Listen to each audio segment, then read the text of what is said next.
참참참 우리 찬송 드리고 우리 강의 시작합니다. 참참참 비 흘리신 예수의 사랑 안에서 주님의 십자가 따라 생명을 바치겠느냐. 복음의 불길 오른다 다같이 일어나거라. 영광의 주님의 나라 다같이 참여하여라. 성령의 성령의 불길 성령 우리야.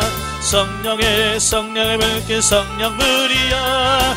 온 천하 생애 만방에 어디냐 성령의 불길.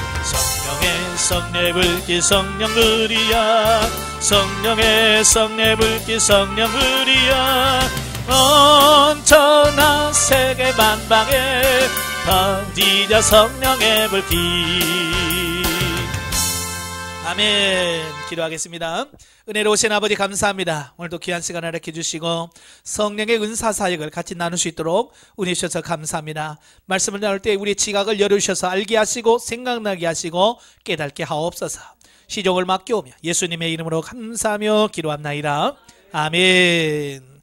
예, 훈련과정 27페이지를 보시면 성령의 은사 사역에 대한 부분을 보겠습니다. 우리가 내기둥 4단계 종합하신 적 있으시죠? 자, 영성을 형성하는 데 있어서 크게 기둥이 4개가 있다고 그랬어요. 첫 번째가 성령의 구원사역, 이건 영혼의 영성이라고 그랬죠. 그 다음에 두 번째가 성령의 은사사역, 그래서 이건 육체의 영성이라고 합니다. 그 다음에 세 번째가 물질적 영성, 대인관계 영성이라고 하는 4기둥이 있어요. 자, 지난 시간에 우리가 성령의 구원사역을 다루었고요. 자, 오늘은 이제 성령의 은사사역에 대한 부분을 한번 다뤄보도록 하지요. 자, 들어가는 말. 자, 21세기에 접어든 오늘날 기독교의 영적 혼란은 어느 때보다도 심각한 문제로 대두되고 있다. 특히 20세기 초부터 시작된, 원래는 19세기 말부터 시작합니다. 20세기 초부터 시작된 오순절 운동과 은사 운동을 통해 부활된 각종 성령의 은사들을 실제로 활용하는 과정에서 빚어진 적잖은 부작용들은 그 은사들의 성경적 근거 내지 효용성에 대해 상당한 의구심을 불러일으킨 것이 사실이다. 이게 무슨 말이냐면요, 전에들가 설명을 들었습니다만은 사실은 그 초대교회에는 엄청난 성령의 은사들이 나타났어요. 그죠? 심지어는 사도 베드로가 지나가면 길가에 사람을 쭉 눕혀놨어요. 왜요? 그냥 베드로가 지나가다가 그림자만 이렇게 쫙 지나가도 병자가 나아요. 대단한 역사 아니에요? 그죠? 사도 바울 같은 경우는 땀 닦던 손수건만 갖다 얹어도 질병이 나가고 귀신이 떠나간단 말이에요. 근데 어느 순간부터인가 이 은사적인 부분들이 많이 나타나지 않게 돼요. 특별히 이제 중세에 들어가면서부터 이 은사들이 나타나지는 않아요. 거의. 물론 기독교 역사를 보면 종종 가끔씩 나타나긴 하지만 그렇게 초대교회처럼 활발하게 나타나지는 않습니다. 왜 그럴까요? 이제 중세에 갈수록 교회가 타락해 가잖아요. 이제 말씀에서 떠나요. 그러니까 성령의 역사가 안 나타나게 돼 있어요. 그러다가 1517년에 루터에 의해서 종교개혁을 일으키잖아요. 그런데 종교개혁을 일으켰지만 사실은 은사적인 부분은 이 종교개혁자들도, 왜냐하면 그때 그 이전에 중세 카톨릭에서 이 은사적인 부분을 다루질 않았어요.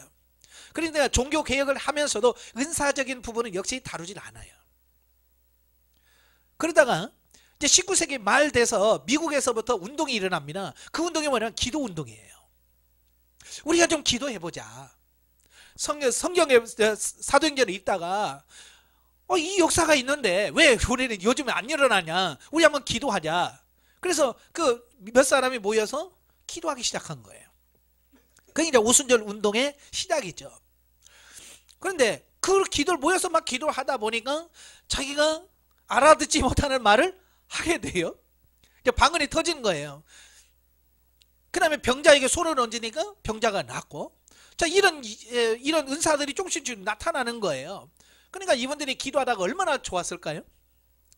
그러니까 그 은사들을 막 활용하는 거예요. 근데 문제는 뭐냐면 은사에 대한 기본적인 지식이 없었다는 거예요. 중세 시대에 쭉 안 다뤘죠. 종교 개혁을 했지만 종교 개혁 칼빈 루터 다른 건 얘기해서도 은사에 대한 부분은 굉장히 많이 다루질 않았어요. 왜냐하면 안 나타났으니까. 심지어 이미 이런 은사들은 종결됐다라고 가르쳤거든요. 그러다 보니까 은사에 대한 지식적인 부분이 없는 거예요. 그런데 기도하면 나타나요. 그러니까 이게 이제 문제가 생기는 게 뭐냐면, 무식하면 용감하다고, 그것을 성경적으로 이게 은사가 무엇인지를 정확하게 이해를 하고 활용했으면 문제가 안 생기는데, 그게 뭔지도 모르면서 나타나니까 막 쓰는 거예요. 그러다 보니까 자연적으로 교회 안에 문제가 발생할 수밖에 없었던 거예요. 그러니까 은사가 문제가 아니라 은사를 활용하는 은사자의 문제인 거죠. 예. 그러다 보니까 교회가 엄청나게 혼란스러운 거야. 교회 안에서 문제가 생긴 거야. 그래서 교회에서 방언하는 사람과 방언하지 않은 사람과 부딪히면서 서로 비난하는 거죠. 못하는 사람은 이상한 말을 한다고, 잘못됐다고, 귀신이 들렸다고 막 하고, 또 이 사람들은 모른다고, 뭐 무식하다고 하고 막 이렇게 하니까 교회가 하나가 될 수 있어요? 없지요. 근데 기도하니까 이런 은사는 많이 나타나지요. 그러니까 이제 미국 교회에서 신학교에서 조사하자. 자, 우리나라도 그래요. 어떤 문제가 발생을 하면 교단에서는 그 연구위원회를 조성을 해요. 예, 이단 같은 경우는 이제 신천지가 문제다 그러면 그 교회 교수, 그 총회 교수들 몇 명을 선택해서 신천지에서 연구해라. 이렇게 해서 그분들이 연구해서 발표하면서 이제 교계에서 야, 이건 안 되겠다, 이단이다 하자. 그러면 이단으로 정제되고 좀 더 지켜봐야 되겠다. 그러면 권고하고 지켜보고 참석하지 못하도록 이렇게 하는 거 있거든요. 미국에서도 그런 문제가 발생되니까 연구를 하는 거예요. 근데 문제는 뭐냐면, 연구하는 분들이 은사에 대한 지식이나 이런 걸 알고 연구를 했으면 좀 더 달랐겠지요. 근데 지금까지 그 은사에 대한 부분을 연구도 해본 적도 없고 그냥 은사가 없는 걸로 알고 지나왔다가 나타나니까, 이분들이 연구할 때 성경적으로 은사가 뭐냐부터 시작했어야 되는데 뭘 바로 이렇게 보게 되냐면 그분들의 삶을 보는 거예요. 나타나는 현상만 보는 거예요. 그러니까 지금도 마찬가지지만 은사가 많은 사람들 치고 도덕적으로 깨끗한 사람이 있어요, 없어요? 별로 없단 말이에요. 보통 은사가 강한 사람이 누구냐면 도덕적으로 조금 이런 사람들이, 좀 강한 신분들이 은사가 좀 강하게 임해요. 그러니까 예를 들어서 이런 거예요. 보통 이제 목사님 중에서는 이제 부흥사 중에서 은사가 강하신 목사님들 있잖아요. 그분들이 대부분이 뭐 하던 사람이에요? 깡패 출신들 막 이런 사람들 있잖아요. 막 깡패 출신 아니면 무당이었다가 막 하신 분들, 이런 사람들이잖아요. 왜냐하면 그런 경험이 없으면 이분들이 바뀌질 않거든요. 그러다 보니까 그분들이 이제 은사는 강하게 받았는데, 문제는 뭐냐면 윤리적으로는 이런 부분에서 약하단 말이에요. 그렇죠? 그러니까 봤을 때 저건 아닌 것 같은데 라는 행동들이 나오게 된단 말이에요. 우리나라만 그러겠어요? 미국도 그랬을 거예요. 예. 그러다 보니까 자연적으로 윤리적으로 보니까 문제가 생긴 거죠. 있죠. 그러니까 그런 부분들을 부각시키기 시작한 거예요. 그래서 은사 받아도 사는 것 보니까 변화가 없더라, 문제가 많더라, 이렇게 나온 거예요. 그러면서 결국은 은사는 부정적, 이건 받지 말아야 된다, 이렇게 결론이 내려져 버린 거예요. 너무 안타깝죠. 은사는 분명히 하나님께서 우리에게 주신 선물이에요. 그런데 그 은사를 받은 사람들이 은사에 대해서 뭘 몰랐고, 그걸 더 판별하는 사람도 몰랐고, 그러다 보니까 은사에 대해서 굉장히 부정적인 인식을 심어주게 돼버리는 거예요. 그래서 뭐냐면 은사 성령의 운동 자체에서 신학적 정당성마저 문제 삼기, 신학적으로 이게 문제가 있다라고 찍은 거예요. 특별히 이제 미국 그레이스 커뮤니티 교회의 목사이면서 보수적 신학자인 존 메가더라고 하는 분이 은사라는 책을 썼어요. 그 큰 책인데요. 이 책을 쓰면서 이런 은사자들의 문제점들을 아주 잘 많이 기록을 한 책이에요. 예. 그래서 그는 미국을 중심으로 일어난 은사운동이 초래했던 각종 폐단과 협잡, 부도덕성 등 이런 것들을 나열하면서 결론적으로 오늘날 행해지고 있는 은사운동의 성경적 정당성 자체를 부정하게 되어버린 거예요. 예? 은사 받아봐야 보니까 뭐 똑같더라, 뭐 더 죄짓더라, 뭐 이렇게 된 거예요. 그러니까 은사 자체마저도 같이 매도돼 버린 거예요. 근데 문제는 뭐냐면 이게 미국만의 문제가 아니라 그 말이에요. 우리 대부분의 신학교 교수들이 어디서 신학을 해요? 이제 지금은 다양하게 합니다. 뭐 독일도 하고 막 합니다만 그때 당시만 해도 우리 한국교회 교수들은 거의가 다 미국에서 신학을 하고 와서 교수하신 분들이에요. 그러니까 자연적으로 미국 신학의 영향을 그대로 받겠죠. 그러니까 미국에서 은사에 대한 부정적인 그런 부분들을 배우고 오신 목회자들이 한국에 와서 은사에 대해서 부정적인 말씀을 전하기 시작하는 거예요. 우리 한국은 1907년도 평양 대부흥운동이 일어나죠. 장대현교회에서. 그래서 막 성령의 불의 역사가 일어나기 시작하는 거예요. 그래서 막 우리 한국교회도 방언의 역사가, 치유의 역사가 나타나기 시작했는데 그 미국에서 신학을 해서 오신 분들이 은사는 종결됐다라고 막 하면서 한국교회가 뜨거워지다가 식어져 버린 거예요. 예, 그렇죠. 뭐 신학 교수가 잘못됐다고 하는데 누가 그걸 반론을 제기할 수 있는 사람이 없잖아요. 왜? 말로 안 되잖아요. 그죠? 그분들은 신학 교수 교육을 받았기 때문에 아주 체계적으로 이런 건 딱 하는데 우리는 뭐가 딸려요? 은사 받은 사람 말빨이 딸려. 내가 경험을 했는데도 이걸 어떻게 신학적으로 잘 설명을 해서 그들에게 납득을 시켜야 되는데 납득시킬 만한, 그러니까 은사자들이 그 은사에 대해서 이건 이런 거다라고 납득시킬 만한 이런 능력이 없었던 거예요. 그러니까 어찌 보면 은사자들이 전부 다 음지로 숨어 들어가 버린 거예요. 쉽게 말하면 교회 안에서는 안 해. 교회 안에서는 은사를 안 해. 그리고 교회 밖에 나가서 자기들끼리 모여가지고 막 하다 보니까 이 은사에 대한 제대로 된 교육이 없이 하다 보니까 결국은 자기들이 경험하고 체험한 것들을 가지고 얘기를 하다 보니까 점점점 성경에서 빗나갈 수밖에 없었던 거예요. 이게 한국교회의 문제라 그 말이에요. 그래서 이제 넘겨서 28페이지 보면 그러나 교회에서 나타난 은사의 전부를 단지 그 부작용을 이유로 비기독교적인 신비현상으로 단죄하는 것은 지나치게 성급한 일이었다. 예. 그러니까 그 좀 잘못된 부분이 있겠느냐. 왜? 모르니까. 그러니까 목사님들이 어쩌면 회개했어야 되거든요. 저희들이 잘 몰라서 잘 못 가르쳤습니다 하고 은사에 대한 부분을 더 연구하고 했더라고 한다면 훨씬 더 좋은 결과를 가져왔을 텐데 그러지 못하고 교회에 문제를 시킨다는 이유 때문에 은사를 못하도록 막아버렸다 그 말이에요. 예, 그러다 보니까 참 이게 문제가 심각하게 되어진 거예요. 이제 교회는 잠잠해졌는데 예, 왜? 은사자들이 다 숨었으니까 교회에 표면적인 문제가 없어요. 근데 문제는 뭐냐면 교회에 뜨거운 역사가 안 나타나는 거예요. 교회가 점점점 잠자는 교회로 바뀌는 거예요. 왜? 은사들이 나타나서 막 기도하고 뜨거워지고 이런 게 있어야 교회가 좀 활발하게 덜 할 텐데 그런 게 없어졌단 말이에요. 그러니까 한국교회가 점점 조용하게 이렇게 바뀌어져 버린 거예요. 자, 예수 그리스도께서는 어제나 오늘이나 영원토록 동일하시다. 은사가 사도시대를 끝으로 중지되었다고 단정 지을 근거는 전혀 찾아볼 수 없다. 이게 많은 분들이, 저도 이제 책을 찾아보니까 딱 세 종류예요. 많은 그 은사에 대한 책을 쓰신 분들이 세 종류예요. 은사는 종결됐다라고 아예 그냥 은사 부정적인 사람이 한 분이 있고, 아니다, 성경 아직도 지금도 은사가 있다라고 주장하시는 분, 그 다음에 타협하시는 분들이 있어요. 종류 중에서, 은사 중에서 몇 종류는 지금도 계속되고 초자연적인 은사는 제가 없어졌다, 이게 절반은 인정하고 절반은 부정하는 이런 측이 있어요. 예, 책을 보면 항상 그래요. 예. 그런데 과연 그게 옳을까? 만약에 하나님께서 그 초대교회가 끝나고 나서 이런 은사가 종결될 거다라고 만약에 그게 하나님의 계획 속에 들어있었다고 한다면 성경에서 어딘가는 그 말씀이 나와 있을 거예요. 그죠?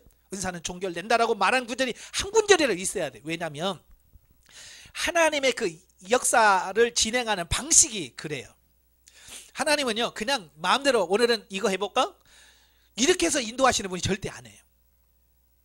하나님은 모든 것이 계획적으로 잘 이루어지는 분이거든요. 그래서 구약에서도 항상 하나님은 먼저 예언을 하셔요.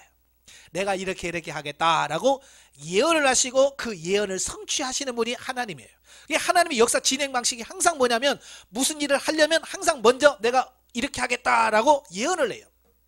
만약에 초대교회를 통해서 예언이 정지됐다고 한다면 어딘가에 신약성경 어딘가에 아니면 구약 어딘가에 가는 어느 시대를 통해서 은사가 종결된다라고 시점을 얘기를 했어야 돼. 근데 성경구절 제가 찾아본 바로는 없어요. 예. 자, 유일하게 이 은사를 은사 종결을 주장하는 사람들이 찾는 구절 하나가 딱 있어요. 고린도전서 13장 10절이에요. 거기 보면 무슨 말 했어요? 온전한 것이 올 때는 부분적으로 하던 것이 패하리라. 그러기 온전한 것이 오면 부분적으로 하던 것이 패하리라, 그 말씀이 있어요. 그러니까 그 말씀을 딱 꼬집어서 뭐라고 하냐면, 봐라, 온전한 것이 패한다고 돼 있지 않냐. 그 온전한 것이 뭐냐? 성경 66권이다. 그러니까 성경이 66권이 딱 정경으로 된 이후에는 은사 같은 건 종결됐다라고 딱 주장해버려요. 그런데 과연 거기서 말하는 온전한 것이 과연 성경일까? 성경일까라고 하는 데는 의문을 많이 갖고 있는 거예요. 그래서 이제 온전한 것을 성경으로 보는 사람이 있고, 이제 성경으로 보시는 분들은 주로 은사 종결됐다고 주장하시는 분들이에요. 그 외에는 그 온전한 것은 뭐냐? 예수 그리스도의 재림으로 봅니다.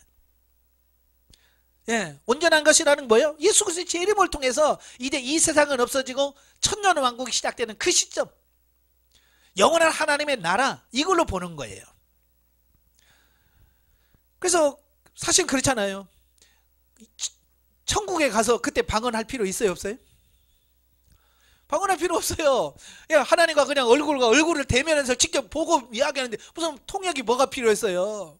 지금은 우리가 인간의 육을 입고 있고 공중에 사단 권세 잡은 이 공중 권세 잡은 사단들이 있기 때문에 하나님과 우리가 비밀 언어로 대화할 이유가 있으니까 비밀 언어로 방언을 통해서 하나님과 교제하는 거지. 사실은 이 사단의 세력이 없다면 지금도 우리가 굳이 방언을 통해서 하나님과 교제할 필요가 없어요. 자, 예를 들어서 이런 거예요.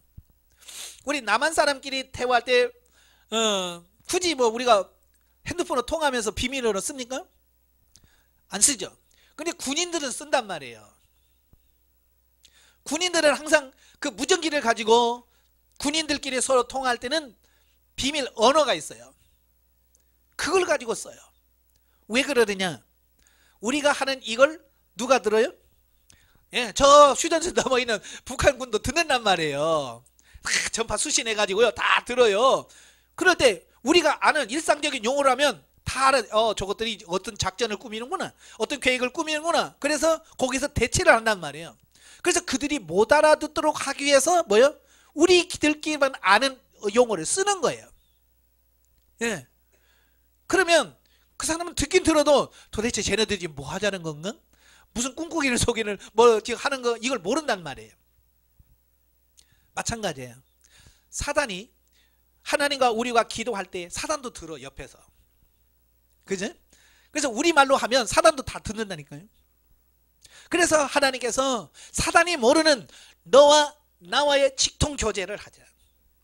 그래서 준 게 방언이에요. 하나님과 영적 비밀을 얻으라고 그랬어요. 이건 아무도 알아듣지 못한다고 말했어요.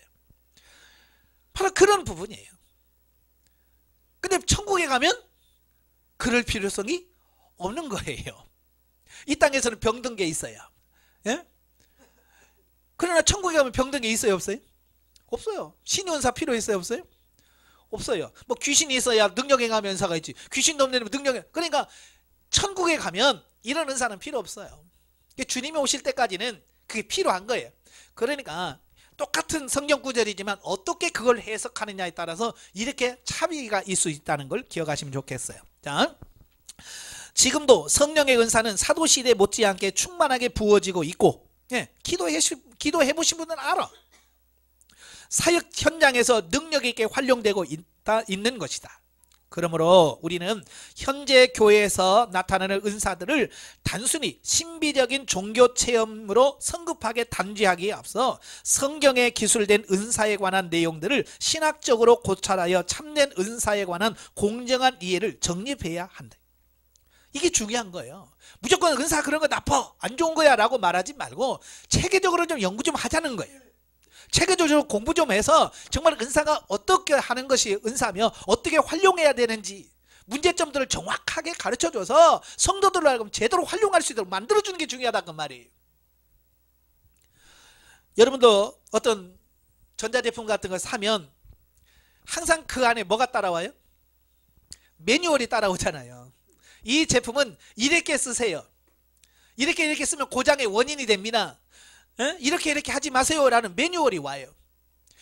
하물며 세상에서 전자제품 가지고 할 때도 이렇게 매뉴얼이 오는데 하나님의 성령의 은사를 활용하는 데서 이런 매뉴얼이 없다는 것이 문제란 말이에요. 매뉴얼. 그죠?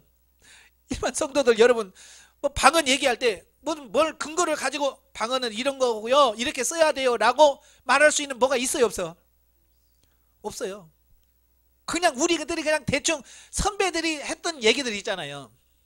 그죠? 선배들이 그냥 하다가 방언은 이렇게 하면 돼 했던 것들이 어떻게 주섬주섬 모아져 가지고 조각조각 낸 지식밖에 없어요.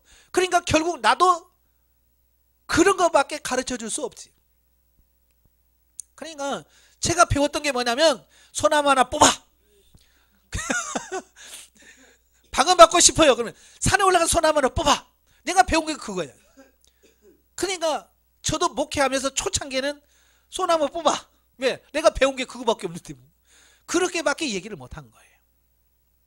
그래서 제가 은사에 대해서 연구를 하고 이제 제가 책을 하나 펴낼 거예요. 은사의 실제에 대한 부분.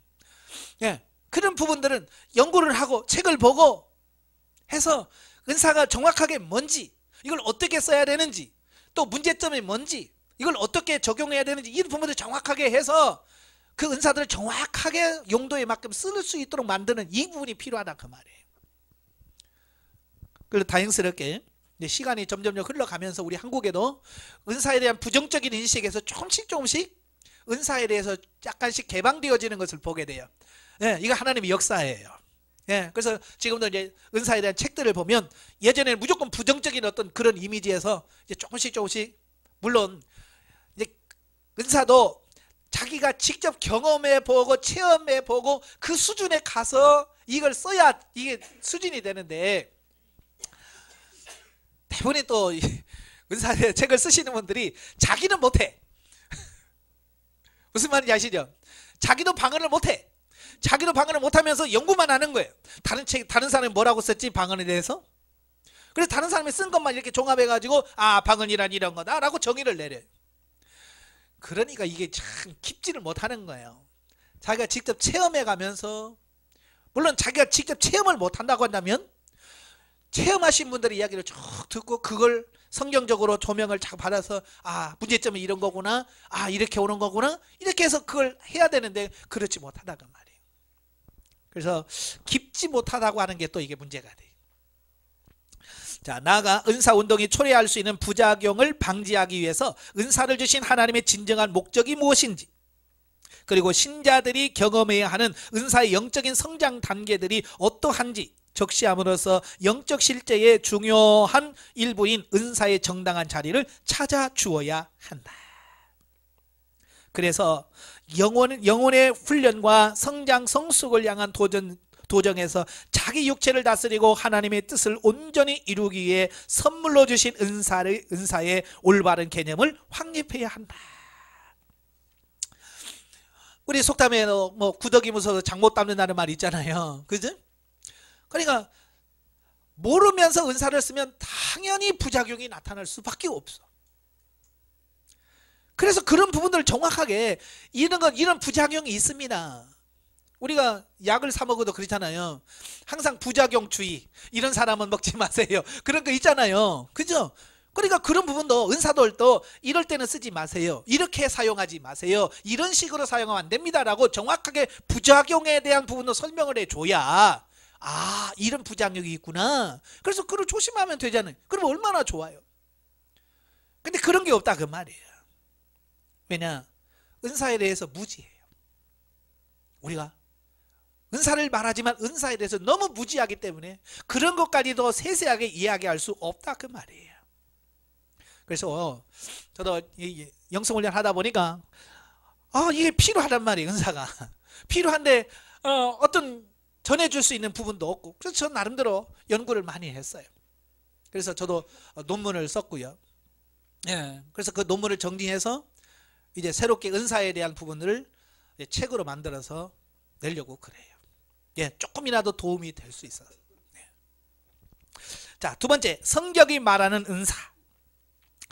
첫째, 은사의 정의와 목적. 성령의 은사 또는 능력은 신자가 주님의 사역을 할 수 있도록 무장시키기 위해서 성령께서 신자 위에 충만히 입혀주셔서 임하셔서 입혀주시는 신령한 선물 내지 도구로 정의할 수 있다. 그러니까 성령의 은사가 뭔지를 정확하게 아셔야 돼. 예. 옛날에 모르니까 뭐라고 했어요? 이건 만병통치? 만사형통? 그러니까 성령 받으면 뭔가 다 된다고 막 얘기했거든요. 그래서 성령 받아라, 받아라, 그러면 다 돼요. 이랬거든요. 그거 아니거든요. 성령을 주신 목적이 분명하란 말이에요. 은사의 정의가 뭐냐? 하나님, 우리 신자가 주님의 사역을 할 수 있도록 무장시키기 위해서 성령께서 신자 위에 충만히 임하셔서 입혀주시는 신령한 선물 내지 도구가 바로 성령의 은사라 그 말이에요. 이것은 그리스도의 몸된 교회를 섬기고 신자 각인의 몸을 삼일째 하나님이 거하실 수 있는 신령한 성전으로 영적으로 건축하기 위한 수단이다. 그래서 이제 앞으로 말씀드릴 거예요. 은사는 뭐냐? 우리를 신령한 집을 짓는 도구다. 신령한 집을 짓는 도구. 신령한 집이라고 하면 이것도 비유예요. 신령한 집이라고 하는 것은 뭐냐면 결국 내가 기록되어진 하나님의 말씀도 내가 사라지는 삶을 말할 때 이거 신령한 집을 짓는 삶이다 라고 말하는 거예요. 근데 그 삶을 위해서는 뭐가 필요하냐? 은사가 필요하다. 은사. 아시겠죠? 그래서 방언 통역 예언을 통해서 하나님과 교제하다가 하나님께서 내게 뭘 말씀하신지를 분명히 알아. 하나님께서 뭘 원하시는구나 라고 하는 것을 분명히 알고 순종해 가는 거예요. 그러면 신령한 집이 지어지는 거예요. 바로 이걸 주시기 위해서 하나님께서 은사를 주신 거라고. 자, 요컨대 은사는 그 자체로는 생명적 구원을 가져다 주는 것이 아니며 성령의 외적 능력이다. 많은 분들이 착각하는 게, 오해하는 게 그런 거예요. 예전에 교회에서 참 저분 은사 영적이야 라고 말할 때, 그분이 참 영적이야 라고 말할 때 뭘 가지고 판단했어요? 그렇죠, 은사 가지고. 그래서 예언 좀 하면 우리 권사님 신령해, 우리 목사님 신령해 라고 했단 말이에요. 과연 그게 맞을까 라고 하는 거예요. 아니에요. 여러분, 은사가 잘 나타나도요 굉장히 육적인 사람들 많아요. 예, 더 육적인 사람이 많아요. 이게 문제라고 말이에요. 저도 이제 예전에 신앙생활하면서 늘 고민했던 게 그런 거예요. 아니, 병자도 고치고 귀신을 쫓아낸다는데 삶을 보면 영 엉망이에요. 근데 그것 때문에 고민한 거예요. 도대체 저게 뭐지? 왜 성령의 충만해? 영적인 사람이라는데 왜 신령한다고 하는데 왜 삶은 저렇게 살까? 제가 늘 고민이 그거였거든요. 근데 영성을 받아보니까 그게 아니라고 하는 것이 이해가 되는 거예요. 여전히 은사가 그분은 강할 뿐이지, 은사가 잘 활용될 뿐이지 그 사람은 영적인 사람이 아니라는 거예요. 여기서 말씀하죠. 은사 자체는 생명적 구원을 가져다 주지 않습니다. 이 말이 무슨 말이냐면 내가 방언했다고 내가 구원받은 거 아니에요. 내가 남의 병을 고쳤다고 내가 구원받는 거 아니에요. 어느 교단에서는 지금도 그러잖아요. 방언 받았냐? 너 구원받았다? 중생했다라고 얘기하지? 아니에요. 왜냐하면 중생하지 않고도 방언할 수 있습니다. 아시겠지? 이게 참 신기한, 왜? 이 은사는 우리 영에게 주어지는 게 아니라 우리 육체에게 주어지는 거예요. 그래서 거듭나지 않아도 은사가 주어지기도 합니다. 그래서 마태복음 7장 21절부터 23절에 보면 주여 주여 내가 주의 이름으로 선지자도 했고 내가 주의 이름으로 귀신도 쫓아내고 내가 각종 기적을 행했습니다. 근데 주님 뭐라고 그래? 나는 너를 도무지 알지 못하는 거예요. 저도 고민 많이 해서 그 말씀이고 도대체 이게 뭘까? 귀신도 쫓아내면 니 대단한 사람 아니에요? 그지? 우리 입장에서 보면 귀신 막 나가라 그러면 귀신도 막 떨고 나가면 우리는 저 사람 대단한 영적인 사람이야, 신령한 사람이라고 생각해 왔단 말이에요. 근데 왜 주님은 그런 능력 있고 힘 있는 사람 나는 도무지 알지 못한다라고 말했을까? 고민을 많이 하는 거예요. 그 은사가 그 사람에게 생명을 가져다 주지는 않아요. 단지 성령의 외적 능력일 뿐이에요. 그래서 저는 그래요. 은사 받았다고 구원받은 건 아니다. 그러나 우리로 하여금 구원받게 하는 에너지, 힘이 되어진, 쉽게 말하면 이런 거예요. 밥이 생명입니까 아닙니까? 밥이 생명이 아니에요? 밥은 생명 아니니까 오늘부터 밥 안 먹어. 그럼 어떻게 해요? 생명을 잃어요. 바로 그거예요. 밥은 생명이 아니지만 밥은 우리로 하여금 생명을 이어가도록 만드는 역할을 하는 거예요. 은사도 마찬가지예요. 은사 자체는 생명이 아니지만 우리로 하여금 생명의 삶을 살도록 하는 거예요. 그러니까 받아야 돼요? 안 받아야 돼요? 그래요. 생명 아니라고 밥 안 먹으면 죽어요. 마찬가지로 이거 생명이 안 된다고 은사 이게 생명도 안 되는 거 뭐 그러면 내가 생명을 잃어버린단 말이에요. 그것 때문에. 바로 그렇게 이해를 하셔야 돼요. 왜냐하면 그래야 은사가 목적이 된 신앙생활을 안 해요. 이걸 모르니까 막 어떤 분들은 막 은사 받는 그 자체가 목적이 돼가지고 막 산에 올라가서 평화를 주시옵소서 뭐하게? 뭐하게? 신령한 집을 짓는 도구가 아니에요. 목적을 분명히 하셔야 돼요. 자, 신약 성경에 의하면 성령의 은사들은 성령은 신자들에게 이중적으로 충만하게 역사하시는데, 자, 인문과정 때 들으셨어요? 이중적 사역, 성령 이중 사역, 내적 사역과 외적 사역으로 역사하신다고 들으셨죠? 예, 원어적으로 볼 때에 전자, 이 내적 충만은 신자의 영혼을 변화 중생시키시고 그리스도의 인격을 닮아가게 만드는 영속적이고 생명적인 충만임을 비해, 그냥 내적인 충만은 우리 영혼 안에서 이루어지는 일이에요. 그래서 우리 영혼을 성장 성숙해 하고요, 우리로 하여금 예수 그리스도를 닮아가게 만듭니다. 그런데 후자, 이 외적 충만은 어떤 목적의 완성을 위해 공급되는 한시적이고 능력적인 충만을 의미한다. 그러니까 어떤 것을 이루기 위해서, 어떤 목적을 달성하기 위해서 공급되는 한시적이고 능력적인 어떤 충만을 의미한다 그 말이에요. 자, 여기서 은사는 후자의 경우에 해당됩니다. 무디 성경학교의 초대 교장이었던 토레이 박사는 이 전자, 내적 충만은 하나님의 생명의 분여이고, 하나님의 생명을 우리에게 분여 나눠주는 거예요. 그러면 후자는 뭐냐? 외적 사역은 하나님의 능력의 분여다. 그러니까 서로 다르다는 걸 말해요. 생명적 분여와 능력의 분여, 이게 서로 종류가 다르다라고 하는 얘기를 하는 거예요. 이들 양자는 신자가 그리스도 안에서 온전한 성전으로 세워지기 위한 필수적인 요소이다. 그러니까 둘 중에 뭘 하나를 선택하라고 하는 문제가 아니에요. 나는 내적인 걸 중요해, 나는 내적인 거 좋아, 내적인 것만 할래, 이게 아니라면 둘 중에 하나를 선택하는 게 아니라 둘은 다 하나를 이루기 위해서 조화를 이루어야 된다는 거예요. 자, 예를 들어서 이런 거야. 내가 건강해야 돼요. 건강을 하려면 첫째 뭐 해야 돼요? 잘 먹어야 되죠. 그죠? 잘 먹어야 돼요. 그 다음에 잘 먹기만 하면 되나요? 운동도 같이 해줘야죠. 그래서 잘 먹는 것과 운동이 병행돼서 조화를 이루어야 내가 건강한 거예요. 근데 나는 먹는 거, 운동은 싫어, 나는 먹기만 할래, 계속 좋은 것만 먹으면 뭐가 돼? 아니요, 몸에 비만이 걸리든지 당뇨에 걸리든지 그렇게 되진단 말이에요. 왜? 한쪽으로만 치우치니까. 또 반대로 나는 먹는 거 안 먹어, 나 오늘부터 운동만 할래, 그래서 안 먹고 운동하다 보면 어때요? 에너지가 고갈돼서 나중에 뭐요? 골다공증 걸리고 운동했는데 그래요. 문제가 생긴다면. 그래서 문제는 뭐냐? 조화란 말이에요.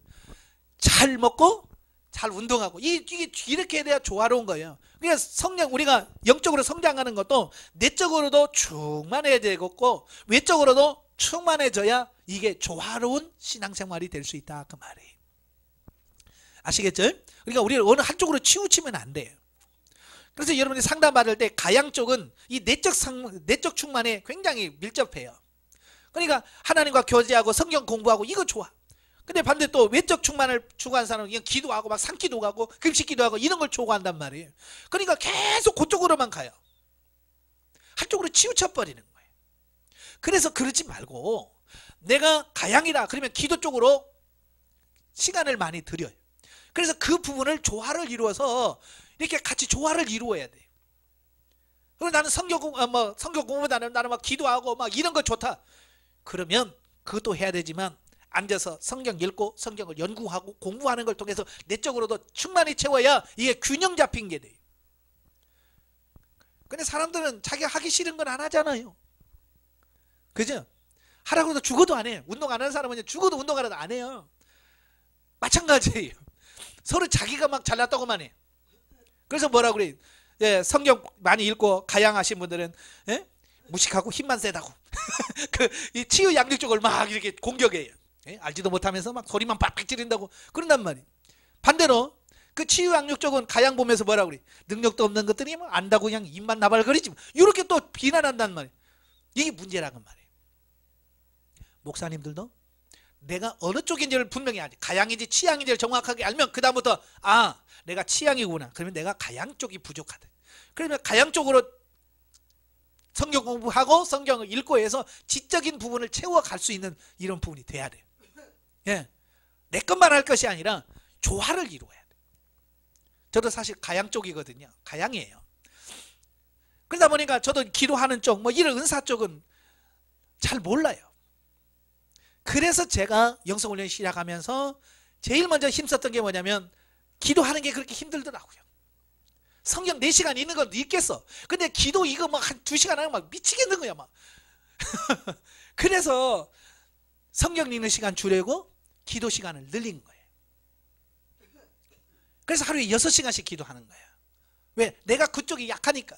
그래서 보완한 거예요. 그러니까 지금은 제가 어디 가서 뭐 부흥회라든 뭘 하든 하면 가양이지 치양이지 이분들이 헷갈려요. 왜냐하면 말씀도 가르치지만 능력적인 부분도 나타나거든요. 예. 그리고 심지어는 저보러 목사님 치양 쪽이에요? 이렇게 말한단 말이에요. 왜? 그 부분은 뭐냐면 후천적으로 제가 기도하면서 보완하고 채워져서 그런 부분을 내가 보완했기 때문에 그 역사가 나타나는 거지. 여러분도 마찬가지예요. 한쪽으로 치우치지 마시고 내가 부족한 부분을 보완하세요. 아시겠죠? 조화를 이루셔야 돼요. 자, 성령의 은사사역에 대해서는 이미 구약성경 요엘서 2장 28절 32절에 예언적으로 기록되어 있어요. 또 신학에 와서도 은사에 대한 서술은 주로 이제 고린도전서 12장, 로마서 12장, 에베소 4장, 베드로전서 4장, 예, 은사에 대해서 이렇게 쭉 나와요. 자, 그런데 고린도전서 12장 1절에 보면 은사를 지칭할 때 쓰는 말이 뭐냐면 신령한 것들이라는 표현을 써요. 내가 너희에게 신령한 것들에 대하여, 신령한 것들이라고 말하거든요. 예, 이 원문의 뜻을 보니까 퓨네마티콘이라고 말해요. 퓨네마티콘이라고 하는 말을 직역하면 성령의 일, 또 성령의 것들이란 뜻이거든요. 그러니까 이 은사를 주신 주체가 누구냐면 성령님이라는 거예요. 성령님이 주신다. 은사는 누가 주신다고요? 성령님이 주신다는 거예요. 저는 그 한마디에 아멘 했어요. 왜? 성령님이 주시는데 나쁜 것 주시겠나? 저는 거기에서 그냥 은사에 대해서 부정적인 어떤 생각도 저도 있었어요. 그런데 이 퓨니마티콘이라고 하는 말을 들으면서 이 은사의 주체가 누구냐? 성령님이다. 그러면 하물며 성령께서 우리에게 나쁜 걸 주겠냐? 가장 좋은 것으로 주시지 않겠느냐 그랬잖아요. 그러니까 은사는 좋은 거다. 이 개념이 확 바뀌어버린 거예요. 자, 그 다음에 고린도전서 12장 4절의 은사의 원문인 그 카리스마타. 그러니까 보통 이제 은사를 카리스마라고 하죠. 단수를 가리킬 때는 카리스마. 그 여러 은사들을 얘기할 때는 카리스마타라고 합니다. 예. 이건 뭐냐면 받을 자격이 없는 자들에게 은혜로 값없이 주시는 하나님의 영적 선물을 의미합니다. 원래 이 카리스라고 하는 말이 우리 주로 많이 쓰죠. 은혜 받았습니다. 그러죠? 아마 목사님들은 설교 끝나고 나면 성도들이 아유 목사님 은혜 받았어요. 그 은혜라고 하는 말이 카리스예요. 네, 카리스. 이건 뭐냐면 값없이 주시는 하나님의 선물이란 뜻이에요. 바로 그 카리스에서 나온 말이 카리스마예요. 그러니까 은사라고 하는 건 뭐냐? 내가 받을 자격이 없는데, 내가 자격이 없는데 하나님께서 나를 사랑하셔서 그냥 내게 은혜의 선물로 주시는 것, 이게 카리스마, 은사예요. 은사. 가끔 어떤 분이 그래요. 은사 어떻게 받았어요? 그럼 제가 질문하면 그래요. 제가요 40일 금식기도 하다가 받았어요. 뭐 이런 분들도 있고요. 철야기도 하다가 받았다고 그러고요. 자기가 뭔가를 해서 받았다고 자꾸 얘기를 해요. 제가 그러면 그 은사 아니에요. 제가 그래요. 그 은사 아니에요. 그 왜? 은사라고 하는 뭐라고 해요? 값없이 주시는 하나님의 은사인데 내가 기도해서 받았어요 라고 하면 기도한 결과로 얻어낸 거잖아요. 이건 선물 아니죠. 그죠? 금식해서 받았으면 이거 은사 아니에요. 근데 보통 보면 내가요 어디 기도원에서 뭐 하다가 내가 이거 받았어요 라고 말한단 말이에요. 그게 틀린 말일까요? 맞은 말일까요? 자, 하나님 편에서는 거저 주시는 은혜의 선물이에요. 근데 우리 인간의 입장에서는 그래요. 하나님께서 거저 주시지만 이 은사가 나타날 때는 반드시 기도라고 하는 통로를 통해서 나타나요.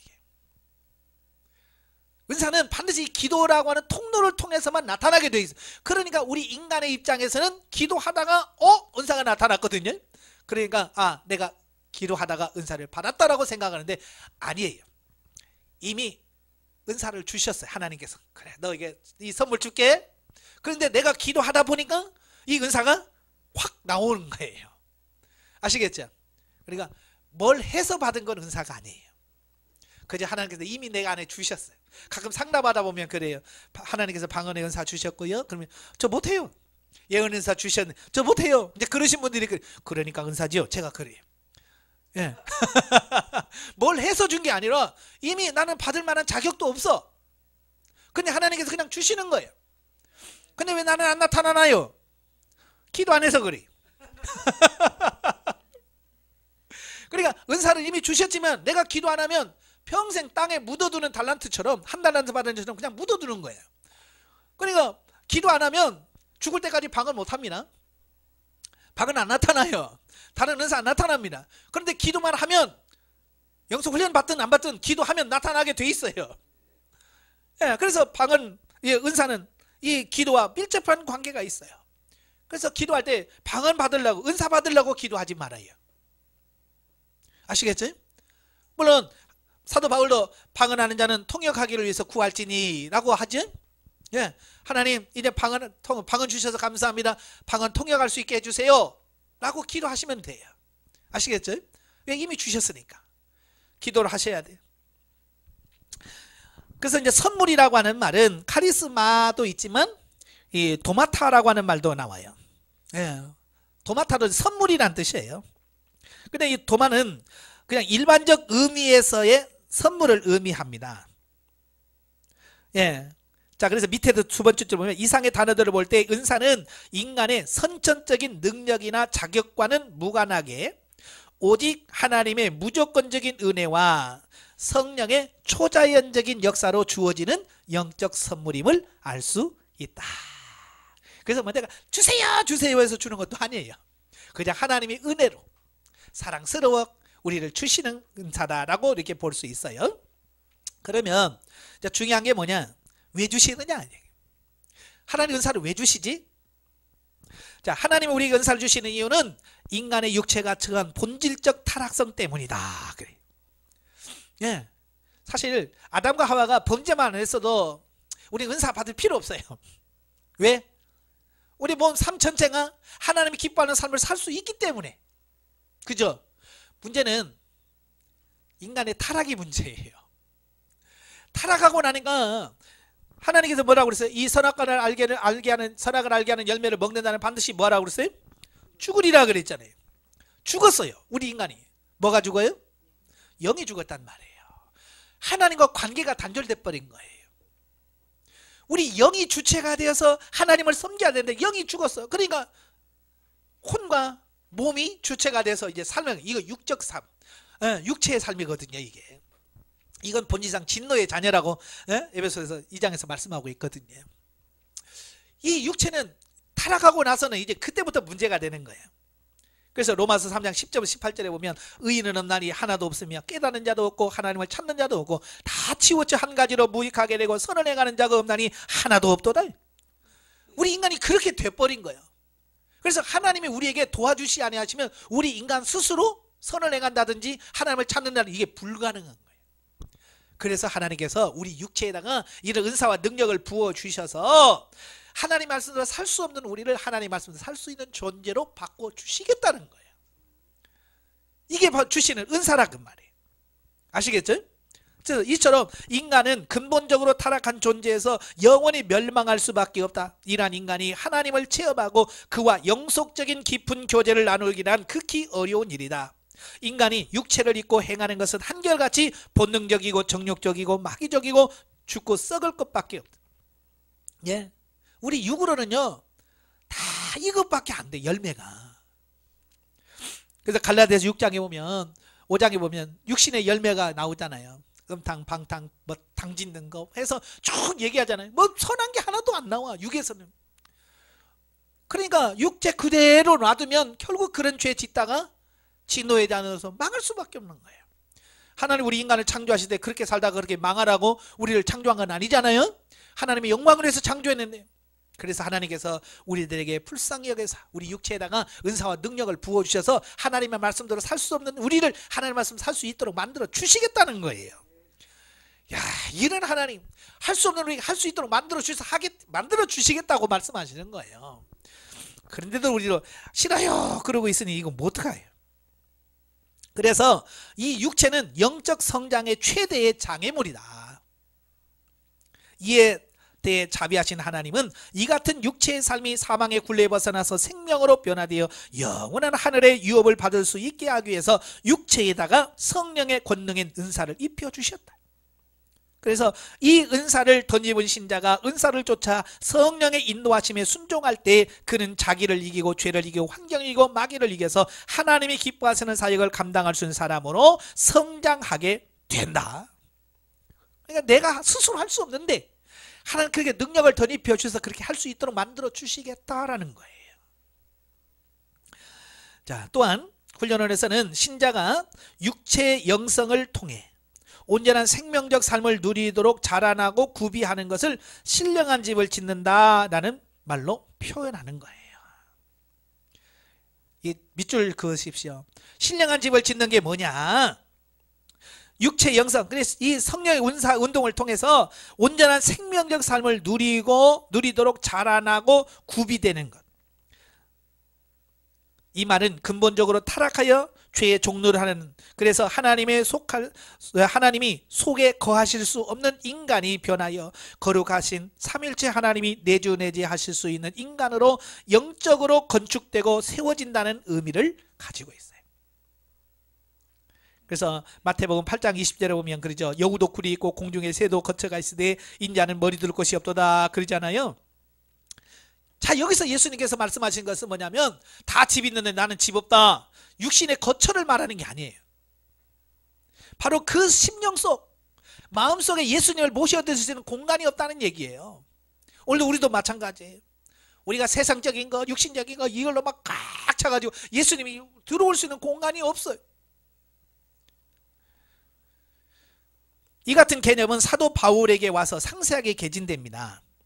너희가 하나님의 성전인 것과 하나님의 성령이 너희 안에 거하시는 것을 알지 못하느냐? 또 너희 몸을 너희가 하나님께로부터 받은 바 너희 가운데 성령의 전인 줄을 알지 못하느냐? 그 안에서 건물마다 서로 연결하여 주 안에서 성전이 되어 가고 너희도 성령 안에서 하나님의 거하실 처소가 되게 하여 예수 안에서 함께 지어져 가느니라. 너희도 산돌같이 신령한 집으로 세워지고, 다 한결같이 뭐예요? 눈에 보이는 성전을 얘기하는 게 아니에요. 바로 오늘 저와 여러분의 육신, 하나님의 거하시는 성전, 이걸 말하는 거예요. 이같이 예수 그리스도를 믿고 성령을 받은 사람은 자기를 부인하고 순종과 연단을 통과하면서 궁극적으로 삼일체 하나님을 모신 성전으로 세워지게 된다. 이같이 되는 과정을 가리켜서 우리가 영성훈련이다 이렇게 표현하는 거예요. 그런데 신령한 집은 하나님의 말씀을 기본 재료로 하여, 기복이라고 했는데 기본입니다. 기본 재료로 하여 성령의 지도와 인도에 신자들이 순복함으로써 지어지게 된다. 이때 은사가 결정적인 역할을 한다는 거예요. 아시겠죠? 예, 신령한 집으로 지어져 가는데 결정적인 역할을 하는 게 뭐냐? 그게 은사란 말이에요. 곧 신자들은 은사를 활용하여 하나님의 뜻을 깨닫고 순종하게 되며 그처럼 순종해 갈수록 그 사람 내면에는 영적 성전이 건축되어 가는 것이다. 요컨대 은사란 신령한 집을 건축하기 위한 도구와 같은 것이다.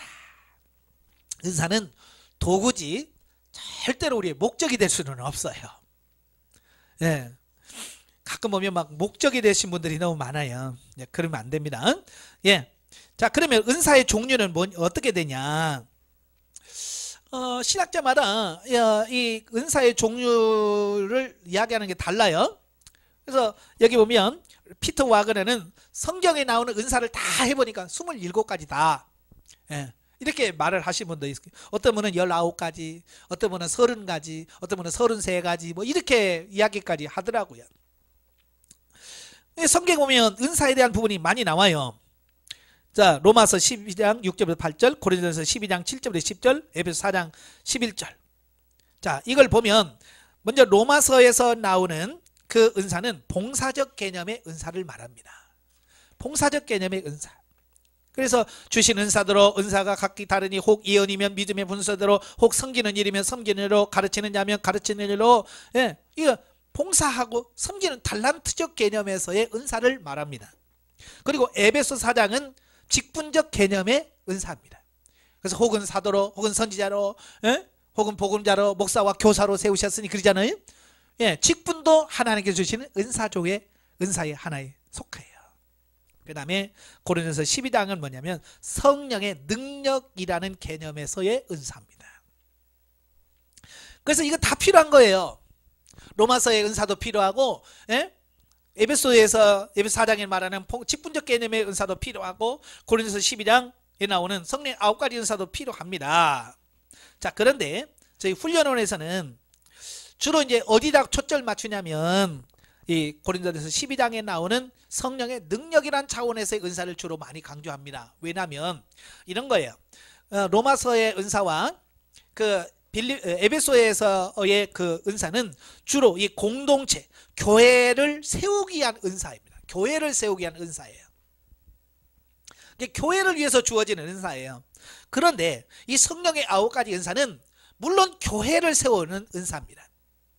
그러면서도 개개인을 세우는데 정말 필요한 은사더라 그 말이에요. 예, 개인을 영적으로 성숙케 하는 은사. 이게 고린도전서 12장에 나오는 성령의 9가지 은사예요. 물론 결과적으로 그 은사를 받아서, 예, 교회를 섬기고 공동체를 섬기는 겁니다. 예. 그러기 위해서 먼저 개인이 영적으로 성장해야 되겠죠. 그 성장하는 과정에서 필수적인 은사가 바로 성령의 9가지 은사라 그 말이에요. 그래서 하나님께서는 기본적으로 9가지 은사를 모든 신자의 육체에 입혀주신다. 어느 하나도 빠짐없이 체험하게 할 수 있게 허락하신다. 그래서 여러분 기도하시면요, 이 성령의 9가지 은사를 다 경험합니다. 그러므로 신자는 성령의 9가지 은사를 기본적으로 체험해야 합니다. 예, 그래서 기본적으로는 신자의 유익을 위함이다. 이를 통해 신자는 능력을 체험하고 초자연적인 실체에 눈을 뜨게 되고 성경을 볼 수 있는 영적 안목이 열리게 된다. 그리고 네 번째로는 육신적인 가치관이 변화되어 하나님의 말씀대로 살 수 있는 신령한 사람으로 성장하게 된다. 예, 은사를 받으면 이런 변화가 나타나요. 예, 특별히 33페이지 맨 위에 육신적인 가치관이 변화돼요. 여러분마다 뭐예요? 다 가치 기준이 다르잖아요. 그죠? 예, 가치 기준이 달라. 왜냐하면 자라는 환경 속에서 이 자아가 어떻게 형성되느냐에 있어서 다른 거예요. 이 자아는요, 쉽게 안 변합니다. 이 자아처럼 깨지기 어려운 게 없어요. 그런데 이 은사를 경험하고 체험하다 보면 이 자아가 깨져. 변화가 돼. 그래서 하나님의 말씀대로 살 수 있는 사람으로 바뀌어져. 그게 그 역할을 하는 게 뭐예요? 은사예요. 은사. 자, 이같이 해서 개인이 신령한 집으로 세워진 후에야, 먼저 개인이 열정으로 세워져야 돼요. 신령한 집으로 세워져야 그 다음에 직분적 또 사명적 개념, 봉사적 개념, 이런 은사를 제대로 감당할 수 있게 되어지는 그런 부분이 되어지는 거예요. 그러니까 내가 먼저 세워져야 돼. 그러니까 내가 먼저 세워지지 않고 봉사하니까 문제가 발생하는 거예요. 그렇죠? 이런 은사를 충만히 받고 영적으로 세워진 다음에 목사가 되면 교회가 문제가 될 리가 없지요. 근데 그게 안 된 상태에서 목사가 먼저 되니까 문제가 생기는 거예요. 아시겠죠? 그래서 먼저 우리 자신이 세워지는 게 목적이에요. 그래서 성령 9가지 은사를 강조하는 거예요. 자, 이같이 하나님은 은사를 연약한 육체에게 입혀주사 당신께는 영광을, 신자 자신에게는 덕을 세우고 교회와 사회의 유익과 봉사를 감당케 하여 당신의 나라를 이루어 가시는 것이다. 이게 은사를 주신 목적이에요. 자, 이걸 분명히 놓치시면 안 돼. 은사는 하나님께는 영광이 돼요. 그래서 은사 가지고 문제 일으키면 안 됩니다. 네. 은사 가지고 저 교회 가서 무리 일으키면 절대로 안 돼요. 그래서 제가 그러잖아요. 아무리 좋은 은사라도 교회에 유익이 안 되면 중지해라. 그러니까 예를 들어서 이런 거예요. 자기 교회는 큰 소리로 기도 안 해요. 근데 내가 기도에다가 은사 방언을 받았어요. 그럼 가슴이 뜨거워지죠.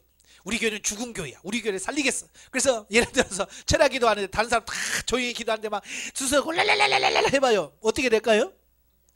덕이 안 되죠. 당장 쫓겨납니다. 자, 그럴 때 은사가 분명히 그 교회에 필요한 건 사실이야.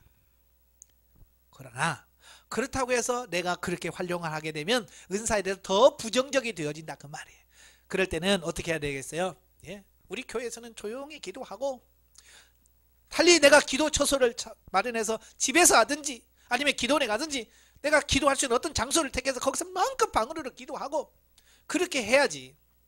그 은사 가지고 교회 가서 시끄럽게 하면 이건 덕이 안 된다. 본이 안 된다는 거예요. 자,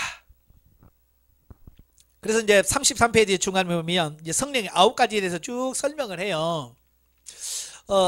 방언의 은사, 통역의 은사. 자, 이런 부분들은 하나하나 설명하려면 시간이 굉장히 많이 걸려요. 그래서 나중에 이제 본론으로 들어가게 되면 자, 은사에 대해서 또 차근차근하게 제가 설명을 할 거예요. 그러니까 여기서는 간단하게 넘어가고요.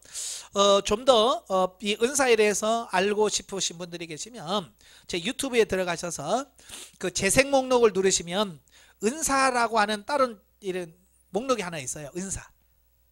그래서 은사를 누르시면 22강 22시간에 걸친 이 은사에 대한 강의만 쭉 나옵니다.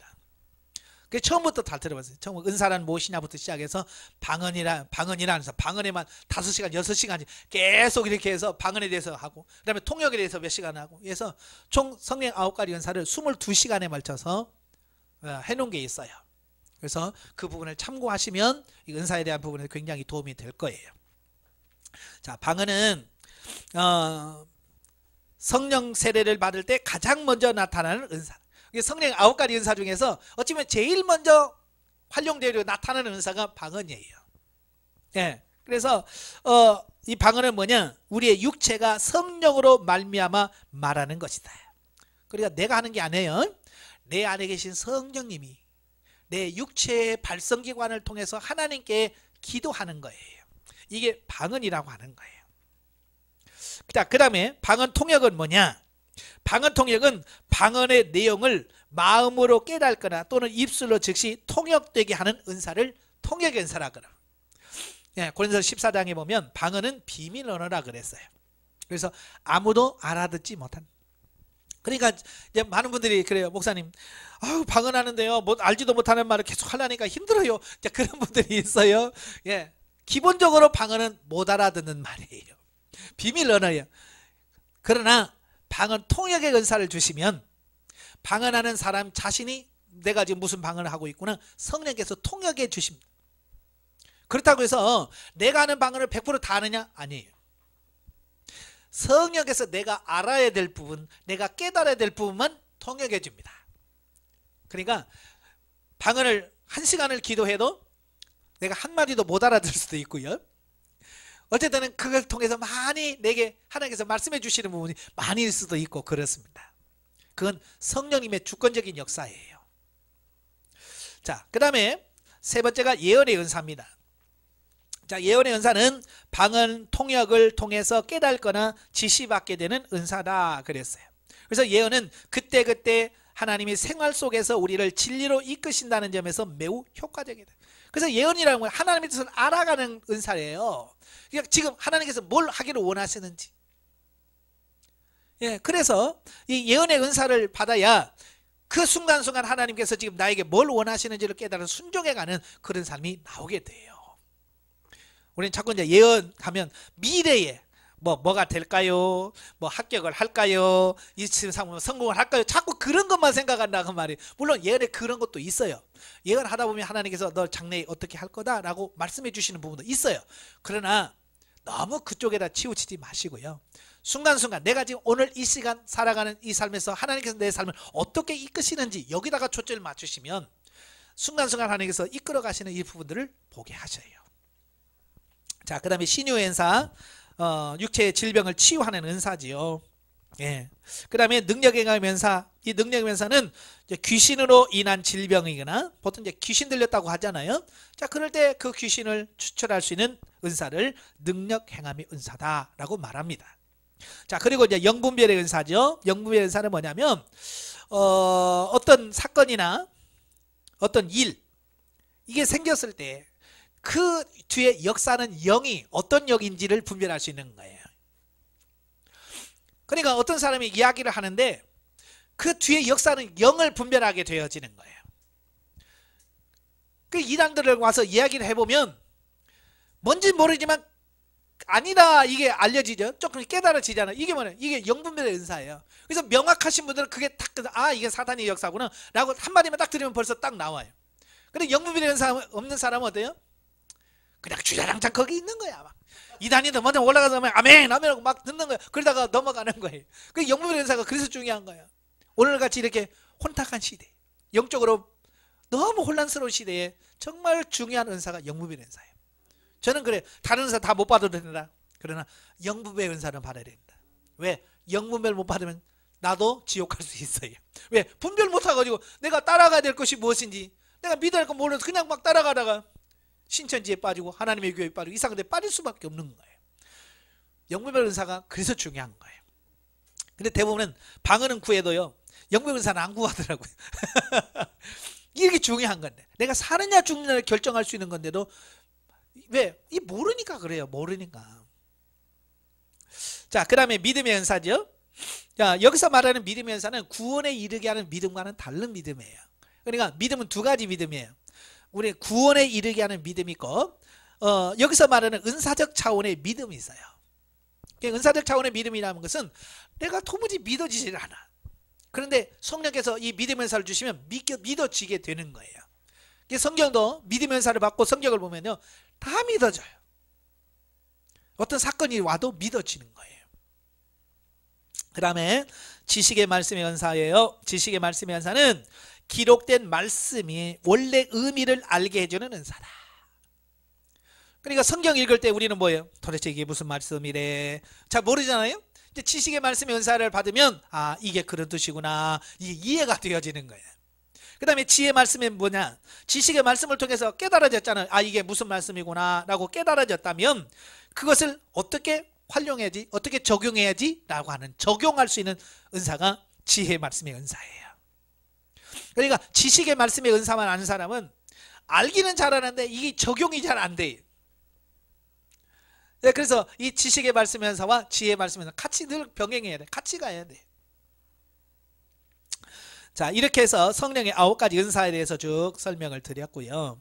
자, 36페이지서부터 보면 이제 그 성령의 은사 사역이 어떻게 성장해 가고 이루어지느냐.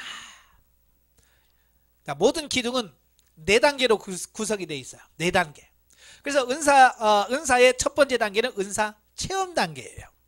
은사 체험 단계는 뭐냐면 하나님께서 우리에게 주시는 성령의 은사를 기본적으로 경험해가고 체험해가는 단계를 은사 체험 단계라고 그래요. 보통 여러분 이제 상담 받을 때에 가난 2-5 여류가 무너졌어요. 이제부터 윤리 단계요. 이제부터 실용 단계요. 라고 말하기 전까지는 의무와 책임 단계다 라고 보시면 돼요. 그래서 이 단계에 있는 분들은 뭐요? 전적으로 하나님께 기도하면서 그 하나님께 주시겠다고 약속하신 그 은사가 실제로 내 안에 임해서 그걸 어떻게 이게 실제로 활용해 볼 수 있는 어떤 그런 단계까지 가야 돼요. 아시겠죠? 예. 그 다음에 두 번째가 37페이지에 보시면 은사의 실용적 활용 단계. 여기서 실용 단계라고 하는 것은 뭐냐면 성령께서 신자의 육체의 은사를 입혀주사 이를 활용하여 놀라운 능력과 기적을 맛보게 되면서 자연히 이를 자기의 유익을 위해 사용하게 되는 단계. 그러니까 은사 체험 단계에서 은사를 막 활용하다 보니까 재밌어요. 그러니까 어때요? 자기 육신의 이익을 위해서 은사를 써먹는 단계. 이게 실용 단계예요. 그래서 사실 해보면 이제 병 고치는 은사도 하다 보면 처음에는 순수한 마음으로 하나님 주셔서 그냥 합니다. 근데 병 고치는 은사 뭐 병이 치료되니까 아이고 고맙습니다. 아이고 고마워요. 그래서 봉투 하나씩 준단 말이에요. 자, 그러면 한 번, 두 번 받다 보면 이제 점점점 이 사람 고쳐주면 얼마 받겠네. 이제 이런 게 생긴단 말이에요. 저도요. 이 사람인지라 참 그렇게 되더라고요. 참. 그러니까 용돈을 자꾸 받다 보면 용돈 줄 때가 됐는데 왜 안 주지? 이렇게 되어지는 거예요. 이 사람의 심리라는 게 꼭 그렇게 돼요.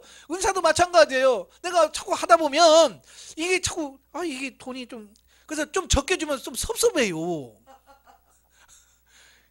바로 그냥 그 단계가 실용 단계예요. 그리고 자기 유익을 위해서. 그래서 은사도 아까도 말했죠. 하나님의 영광을 위해서, 교회를 위해서, 내 신앙의 덕을 위해서 써야 되는데 그게 아니라 자기 유익을 위해서 은사를 써먹는 단계가 바로 실용 단계. 이것도 굉장히 중요합니다. 이거 무조건 나쁘다. 이 단계에 머물면 안 돼요. 이 실용주의는 문제예요. 실용주의는 뭐냐면 그 단계에서 딱 멈추는 거예요. 더 이상 성장을 안 하고요. 그 단계에서 이제부터는 뭐예요? 이제 내가 병 잘 고쳐. 그래서 나한테 병 고치려면 최소한 1억은 갖고 와야 돼. 뭐 암 환자는 몇 천만 원. 뭐 이런 거 있잖아요. 암암리 그런 게 있어요. 그게 실용주의의 자예요. 실용주의에 완전히 빠진 사람들을 말합니다. 물론 여러분 열심히 기도해 줘서 내 병이 나았어요. 그래서 고마워요. 그래서 봉투 주는 거 받는 거 나쁜 거예요? 나쁜 겁니까? 아니에요. 예수님 분명히 말씀해서 자기가 일해서 먹을 거 받는 거 이거 문제가 되지 않는다라고 말씀해 줬어요. 사도 바울도 그랬고요. 내가 얼마 달라고 해서 요구해서 받는 것은 문제가 돼요. 그러나 너무 고맙고 감사해서 감사 예물 받는 거 그건 문제가 되지 않습니다. 그러나 그게 목적이 되면 문제가 생기는 거예요. 그러니까 그 마음이 처리가 되고 새로워지기까지가 하나님이 그래서 훈련을 시키시는 거예요. 아시겠죠? 예, 그래서 이 실용 단계에서 충분히 경험을 하셔야 진리 단계로 넘어갑니다. 진리 단계로 넘어가게 되면 그때부터 이제 신령한 집을 그때부터 쳐요. 진리 단계 들어가게 되면 지금까지 경험하고 체험한 걸 가지고 이제 신령한 집을 지어갑니다. 그래서 좀 더 심해지다, 좀 더 성장하다 보면 거기 말하면 위에서 세 번째 줄에 보면 네 번째 줄 중간에 보면 하나님은 은사를 통해 신자의 육체가 알아들을 수 있게 당신의 말씀을 조명하여 주시는데 이를 레마라 부른다. 이제 그 은사들을 통해서 하나님의 음성을 들어요. 레마를 들어. 그래서 그 레마를 통해서 하나님이 지금 나에게 뭘 원하는지를 정확하게 알고 하나님의 말씀대로 뜻대로 사라져가는 단계. 이게 진리 단계다 그 말이. 그 다음에 39페이지 주시면 은사의 생명적 단계입니다. 이제 생명 단계에 들어가게 되면 이제 신령한 집이 완성이 돼요. 마무리됩니다. 그러면 삼위 하나님께서 내 안에 거처 삼아 내 안에 들어오셔요. 이걸 내주 내제라 그래요. 그 다음부터는 내 안에 계신 그 하나님이 나의 삶을 이끌어 갑니다. 그래서 그 내 안에 계신 그 하나님과 교제하면서 하나님의 풍성한 삶을 사는 것, 하나님과 동행하는 삶을 평범하게 사는 삶, 이걸 생명 단계다라고 이렇게 말합니다. 자, 이렇게 우리는 기본 체험 단계를 거쳐서 실용 단계를 거쳐서 그 다음에 진리 단계를 거쳐서 생명 단계로 간다. 자, 이걸 기억하시길 바라요. 자, 나중에 이런 부분들은 이제 단계 3년 동안 할 거예요. 예. 이렇게 성장해 간다라고 하는 어떤 그런 기본적인 틀만 좀 가지고 가시면 될 것 같고요. 자, 40페이지 보시면 나가는 말입니다. 자, 이미 서론에서 지적했듯이 은사운동은 적지 않은 폐해를 낳는 것이 사실이다. 왜냐하면 몰라서 그래요. 모르니까 그렇게 할 수밖에 없죠. 그러나 이는 성경의 은사의 존재 자체를 부정할 만한 근거는 되지 못한다. 야, 은사하다가 잘못됐더라. 그것 때문에 그래? 그럼 은사 다 필요 없는 건가? 라고 매도할 수는 없다는 얘기예요. 오직 은사를 받은 사람들이 그 은사를 주신 하나님의 원 의도에 무지한 것과 그 은사를 통해 영적으로 온전한 깊이까지 성장하려 하지 않고 단지 실용적인 차원에 머물러 자기 육체의 욕망을 충족시키는 데 그쳤기 때문이다. 이게 문제라고 말해요. 은사가 문제가 아니라 은사 받은 자들의 문제라고 말해요. 네. 하나님이 왜 주시는지를 몰라. 그리고 뭐예요? 자꾸 실용적인 단계에 머물러서 자기 육신의 이익만을 위해서 써먹으려고 하니까 문제가 생기는 거예요. 따라서 우리는 은사 주신 목적에 철저하게 충실하여 자기의 덕을 세우고 교회의 덕을 세우고 이웃과 세상에 유익을 끼치는 온전한 사역자의 단계까지 자라도록 노력해야 할 것이다. 그러니까 여러분들이 정적으로 성장해서 교회에서 정말 충실하고 모든 사람이 본이 되는데 교회에서 뭐라고 할 사람 있어요, 없어요? 왜 교회에서 덕이 됩니까? 신경질납니다. 뭐 이런 사람 있어요, 없어요? 아니에요. 부러워요. 나도 언제나 목사님처럼 될까요? 나도 언제나 권사님처럼 될까요? 이러지. 거기에 대해서 막 성질내는 사람 없단 말이에요. 내가 안 변하니까 성질내는 거 아니에요? 그죠? 목사님 왜 그래요? 권사님 왜 그래요? 그러지. 내가 못 사니까 요거도 먹는 거지. 예? 우리의 영혼이 성장하듯이 은사도 성장합니다. 성장한다는 것은 은사의 깊이, 넓이, 활용하는 폭, 이게 달라지는 거예요. 그래서 얼마만큼 많이 활용하느냐, 이게 달라져요. 그래서 저도 제가 은사를 얘기할 때 항상 제가 운전에다가 비유를 들거든요. 운전 뭐 처음 면허증 땄다고 운전 뭐 잘 됩니까? 뭐 뱃속에 나면서부터 운전 잘하는 사람 있어요? 없잖아요. 처음에는 막 떨림으로 운전을 잡고 달달달달달 떨다가, 예? 옆에서 빨리 가 그래도 지금 빨리 가잖아. 40km 놓고도 발발 떨 때가 있었잖아요. 없었어요? 처음부터 막 120km 달렸어요? 아유, 처음에는요 진짜 차를 몰고 한 80km 가는데요 막 차가 날아가는 것 같은 느낌이 하는 거예요. 막 붕, 어휴 겁난다. 80km 넘어도 막 어이구, 처음에는 그러더라고요. 나중에는 뭐 150, 160, 180 밟아도 왜 이렇게 차가 안 나가? 이렇게 되더라고요. 왜? 하다 보니까 실력이 느는 거예요. 그러니까 운전 실력도 내가 운전을 많이 하고 경험해 봐야 실력이 늘어가요.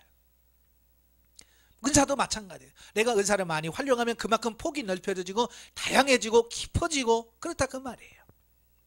저도 예전에 운전 못했을 때 제일 부러운 사람이 누구냐면 창문 탁 열고 한 손 딱 걸치고 한 손으로 빙빙. 그게 아이고 얼마나 이렇게 부러운지. 나는 두 손을 잡아도 힘들 텐데 어떻게 한 손을 하냐? 지금 보니까 한 손이 더 편해. 두 손 잡으면 불편해요. 그죠? 고속도로 갈 때 한 손으로 그냥 자꾸 이렇게 가는 거야. 이게 그게 너무 편한 거예요. 예, 모르니까 그러는 거예요. 은사도 그래요. 어떻게 방언을 저렇게 하냐? 몰라서 그렇지. 나중에 봐요. 방언처럼 쉬운 게 어디 있어요? 방언처럼 그렇게 편안한 게 어디 있어요? 하나님과 교제할 때 방언처럼 그렇게 편한 게 어디 있어요? 그렇잖아요. 초보 딱지를 빨리빨리 떼야 돼. 아시겠지? 은사 초보를 빨리빨리 떼야 돼. 그래서 열심히 하는 길밖에 없어요. 자, 다시 말하지만 하나님께서 우리 육신에게 은사를 입혀주시는 것은 죽고 썩을 육신적인 인생이 성령으로 말미암아 온전히 생명으로 변화되는 과정을 거쳐 진리적이고 생명적인 인생으로 변화되게 하기 위함이다. 이 목적으로 은사를 주시는 거예요. 던집혀 주시는 거예요. 혼자 잘났다고 막 하라고 하는 게 아니에요. 우리가 성령의 9가지를 받고 실제적인 능력을 체험하게 된다고 해서 그것으로 그저 기적이나 행하고 자신의 기도 응답이나 받고 욕망이나 충족시키려는 것으로 여긴다면 이는 은사를 주신 하나님의 목적을 철저히 오해하는 것이다. 예, 하나님이 그러라고 은사 주신 것이 절대로 아니라는 거예요. 아마 여러분도 자식들에게 공부하라고 컴퓨터 비싼 거 사줬어요. 근데 자식이 앉아가지고 맨날 뿅뿅뿅뿅뿅 하고 게임이나 하고 있으면 부모가 얼마나 속 터지겠어요. 그래서 뭐라 그래? 내가 그러라고 그거 사줬냐? 공부하라고 사줬지. 얼마나 속 터지겠어요. 하나님도 마찬가지예요. 저와 여러분이 은사 주시면서 너 영적으로 성장하고 내 일하고 참 영혼을 세우는 일을 해라 라고 은사 줬더니 그거 가지고 에? 얼마 주실 건데요 하고 이러고 있어봐. 하나님 얼마나 속 터지겠어요. 에? 그러니까 여러분이 자식을 키워봐서 알잖아. 그게 하나님의 마음이에요. 은사를 주신 목적이 그게 아니라는 거 분명하게 하시길 바라요. 그래서 하나님은 죄에 매여서 죽을 수밖에 없는 죄인들이 변화되어서 본래의 피조된 형상을 되찾고 당신과 영원히 동행하는 단계까지 성장하기를 원하셨다. 그래서 심지어 인간의 육신을 입고 세상에 오셔서 십자가에 달려 죽기까지 하셨고, 그래서 우리가 각자가 예수 그리스도의 장성한 분량까지 자랑을 하고 삼위일체 하나님이 내주 내재하시는 신령한 집으로 건축되기를 바라셨다. 바로 이를 위하여 구원받은 사람들 속에 성령을 보내주시고 신령한 은사를 입혀주신 것이다. 이런 목적을 가지시고 예수님이 죽으셨고 이런 목적을 위해서 성령께서 오늘도 저와 여러분들에게 부어주시는 이런 능력이 있더라 그 말이에요. 우리는 이 같은 사실을 인식하고 오직 하나님이 뜻하시는 대로 은사를 활용하도록 유의해야 한다. 우리가 은사를 통하여 자기 육체를 복종시키고 철저히 말씀에 순종하는 삶을 살게 되면 우리의 삶 전체가 하나님이 기뻐하시고 받으실 만한 거룩한 산제사로 변화되게 될 것이다. 아멘. 예, 이렇게 해서 진정한 승리의 삶을 살아가게 될 때에 이 땅에서 진정한 현세 천국을 누리게 될 것이다. 그럴 때 세상의 모든 사람들에게 예수 그리스도의 선한 증거와 모범으로 나타날 수 있을 것이다. 이러한 영성적 깊이의 차원까지 부단히 성장하는 것, 이것이 은사를 주신 하나님의 진정한 목적이며 또한 은사를 받은 신자들의 마땅한 도리인 것이다. 예, 이걸 잘 기억하시길 바라요. 그래서 저도 은사에 대한 부분은 저도 뭐 제가 알고 경험하고 체험한 것 뿐이에요. 은사는 깊이가 너무 깊기 때문에 예, 이건 해보셔야 돼. 맛을 봐야 돼. 그래서 제가 말할 수 있는 것은 제가 경험한 수준밖에 못해. 그 이상은 저도 못해. 왜? 내가 가봤어야 알지. 몰라요. 그래서 저도 부단히 은사를 가지고 활용하는 이유는 뭐냐면 나도 더 깊어져야 더 깊은 수준을 이야기할 수 있는 거예요. 그러니까 이 강의를 하다 보면 그래요. 자꾸 세월이 가면 갈수록 예전의 강의와 같은 내용인데도 불구하고 깊이와 넓이와 폭이 조금씩 달라져. 그래서 강의를 저도 계속 업그레이드 하는 거예요. 내가 그동안 또 경험하면서 폭이 넓어진 것만큼 또 새로운 강의를 하고 해서 또 그만큼 또 넓혀지고, 예, 여러분도 계속해서 가면서 깊이와 넓이와 폭이 넓어지는 그런 역사를 경험하셔야 돼요. 그러려고 하니까 뭐 하셔야 된다고요? 기도해야 된다고요. 예. 참 안타까운 것은 기도합시다. 그러면 전부 다 안 와. 왜 안 해? 기도를. 집에 가서 하시지? 제발 좀 집에서라도 좀 하세요. 예? 내가 보면 안 하는 줄 알아. 저 보면 알지. 그런데도 안 해. 너무 안타까운 거예요. 그래서 사실은 혼자 기도 목사님들도 열심히 하시죠. 다른 분들은 열심히 하시죠. 그러나 같이 동역하면서 기도하는 것이 굉장히 중요해요. 예. 나 혼자도 기도하지만 같이 모여서 서로 마음을 같이 하고 뜻을 같이 하고 해서 같이 기도하면서 기도의 폭이 넓혀져 가고 다른 사람을 통해서 배우는 거예요. 아, 저분은 저렇게 기도하는구나. 아, 저분은 방언의 수준이 저 정도네. 아, 나는 이 수준이네. 이렇게 서로가 말 안 해도 서로 이런 걸 보면서 배워가면서 폭이 넓혀져 가는 거예요. 그래서 같이 모여서 같이 기도하고 협력하는 이런 시간들이 필요한 거예요. 모여서 열심히 기도하시고요. 더 성장 성숙해 가신 여러분 되시길 바랍니다. 기도하겠습니다. 은혜로우신 아버지 감사합니다. 하나님, 우리의 영혼을 변화시키기 위해서 우리 육체에다가 영성을 덧입혀 주시고 은사를 부어주셔서 하나님의 말씀대로 살 수 있도록 만들어 주시겠다고 약속했습니다. 하나님, 그 약속이 우리 훈련받는 우리 가운데 실제로 이루어지게 하옵소서. 우리 육체의 성령 9가지 은사가 충만하게 부어지고 임하여져서 우리의 사고와 가치관이 변화되어서 하나님이 원하시는 그런 삶을 살아드릴 수 있는 단계까지 자라갈 수 있도록 도와주시옵소서. 저희가 기도할 때 성령님 함께하여 주시고 능력으로 함께 역사해 주시옵소서. 예수님의 이름으로 감사하며 기도합나이다. 아멘. 하나님께 영광 돌립니다.